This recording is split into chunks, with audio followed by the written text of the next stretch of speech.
Hello everyone, my name is Jose Benavides. Today we are going to be talking about budgeting for education. This is a look at the United Independent School District budget. Okay, now we're all familiar, I think, with a quote by George Bush who said, "Oh look, there's a lot of numbers on there. That is definitely a budget." But a budget, I think, is a little bit more than just a collection of numbers.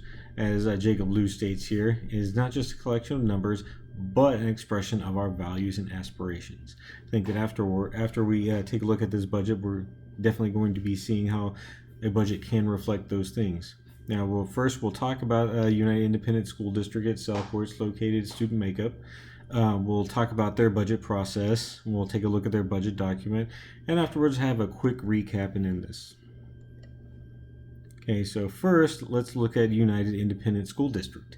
Okay, what you're seeing here is a picture of the administration building that's located right behind one of their middle schools. You see back there in the background, this is 201 Lindenwood. It's in Laredo, Texas.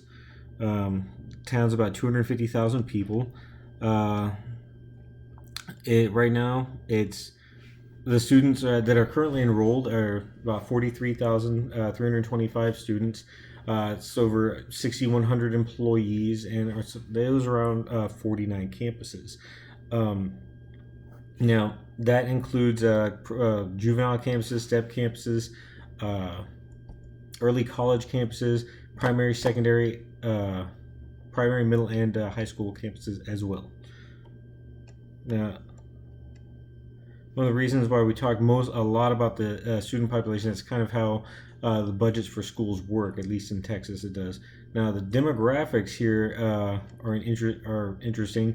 We are along the border, the Texas and Mexico border, so we have about 98.5% Hispanic makeup, and you see here there's 1% white, 0.1% African American, 0.3% Asian, and 0.1% two or more races right here. And this right here will actually just keep that in mind for later. There'll be a point that I'll bring up as part of my concern, but here a graphical representation also of just how overwhelming the Hispanic population is right here at the moment.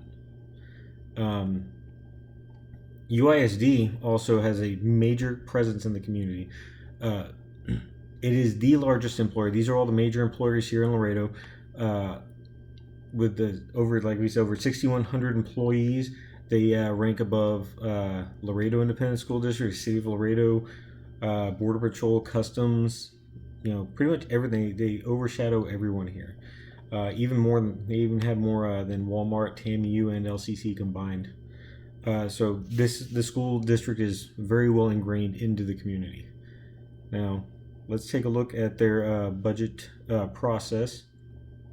I'm just going to reiterate here, the student enrollment, each of these schools allotment is determined. Some of their revenue sources come from 4 primary areas, 2 of which are local. You have property taxes and local sources.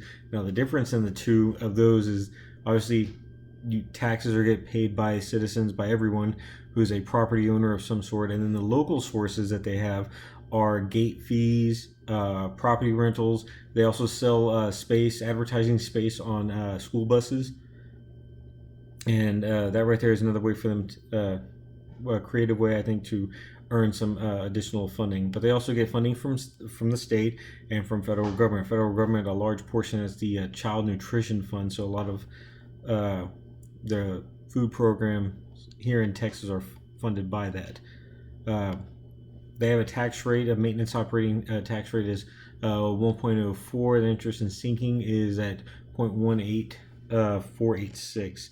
Now the total, and that's right here, it comes out to a total of 1.22486 per $100 valuation. And as it stands right here, this is what the current fiscal year brought in. You have 195 million from local sources, 170 from the state, and 28 from federal. Now these right here get divvied up in between about 3 funds. There's a 4th fund, however, these funds do not get put in there directly. Now the general fund makes up the primary portion of this. Is general operating fund, and you also have your debt service fund, which is the payment every fiscal year to cover the debt that the school has, which they operate under a balanced budget policy. And then they have a special revenues fund uh, that will be described, that I'll describe later here. This is just to show you where all their funds are going. The capital projects fund, that right there, gets funded in two different ways. That is either through the sale of capital bonds, which have to be voter approved and they are tax exempt. But they also get partially funded through fund balance. Through fund balance, and that right there is the surplus that gets the fund balance is a separate fund that is funded through surplus from our typical revenue sources. So these revenue sources do make their way into capital projects sometimes, but it's not directly. It just ends up being surplus at the end of the budget cycle. Now, the first thing is that, remember we said that each school, every school is based on student population. So the adopted per pupil allotment this budget cycle was $9,094. Each school is then allotted funds based on their expected enrollment. Some of these schools have 4,000 kids in them. Other funds are allotted through programs that support at-risk students, or those who are at risk of failing, and ADA eligible students, and the Child Nutrition Program, which is its own fund, its own separate fund. Each school performs what's called a site analysis, and this is a line item approach that is tailored to each school's specific needs, because they vary in their programs and their at-risk populations, their assessment needs, and the population density. As I mentioned before, one of their schools has over 4,000 students, and it's a pretty densely populated area, especially for a town that's only about 250,000. Other departments that we were looking at right here, I have all the administration departments under one block because there's several of them. There's the Office of the Superintendent, the Board of Trustees, and the office, different office supports, IT departments, all that stuff. They're all under this one thing because this screen would just look too crowded. And then you have the transportation department, which I'll show you why it has its own block over here in a minute.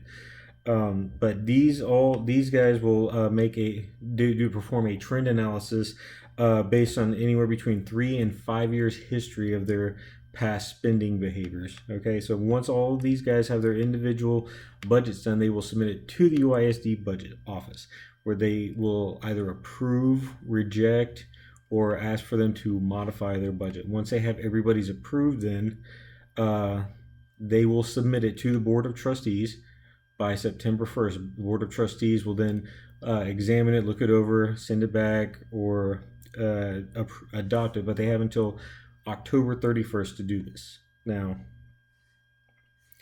to take a look at the document itself, one of the things I was able to do was talk with some of the personnel in the office, and the first thing that I did was look up where you can get this budget. This budget's available publicly electronically through their server. Paper copies are available, but those cost money. So for those of you who would like, there is the address right there.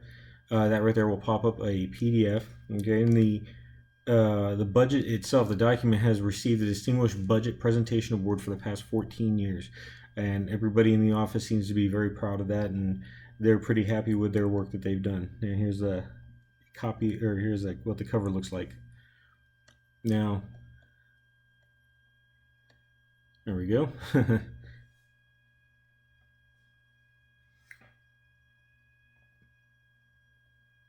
Now, these are the two officials that I had a chance to talk with. Lyda Benavides on the left is the assistant superintendent, and then Belinda Salazar is the budget manager. Both these ladies took several hours out of their days to talk to me at length about this. They're both key players in the production of the budget budget document. Okay, first thing we talked about though was their forecasting methods, because they talked a little bit in the budget document about it, but they didn't really go into too much detail. But first off,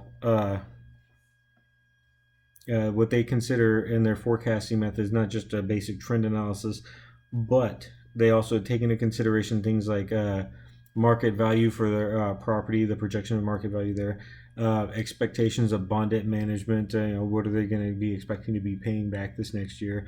Expected payment of delinquent taxes, that's taxes that haven't been paid by citizens in the area that they're expecting to repay this coming year, and then they do a trend analysis of the fee-based revenues and gate fees that I was talking about earlier. So all this is kind of put into like a very complex consideration of expected market values and some trend analyses. Now, one of the parts that kind of concerned me was that they weren't entirely clear about their capital allotment. So I did some breaking down within the document. This right here, like I said earlier, the reason why I had the transportation department all by itself, you can see that the buses for the transportation department cost probably the largest portion of the capital investment funding, followed soon by the police vehicles, and then marquee replacement. That's big signs that are outside the schools. Other ones include band uniforms and furniture.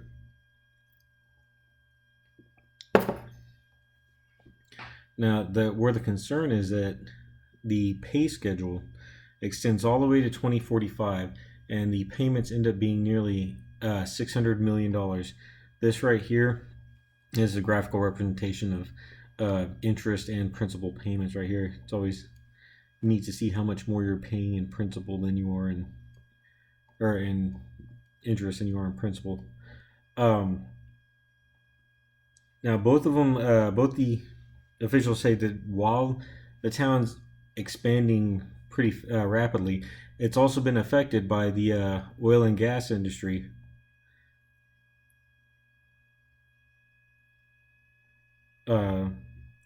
Primarily the oil. What's been happening with the oil? The competition between oil and gas has led to a lot of the citizens losing their jobs, but students are still continuing to come in. Now, if you look at this right here is a table that's in their document. This year, they experienced a slight drop in student population. However, taking into consideration the expansion rate of the city right now, the student population is going to be increasing pretty wildly there in the future years, which means that the need for funds is going to continue to grow. However, if the oil industry continues as it is, at least in this part of Texas right here, there's going to be fewer revenues being brought in because people are losing their jobs. And that was my primary concern. They didn't seem too worried about it.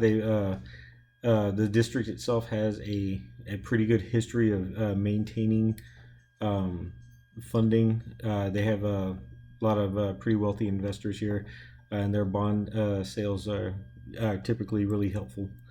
But anyhow, I'd like to thank you for watching.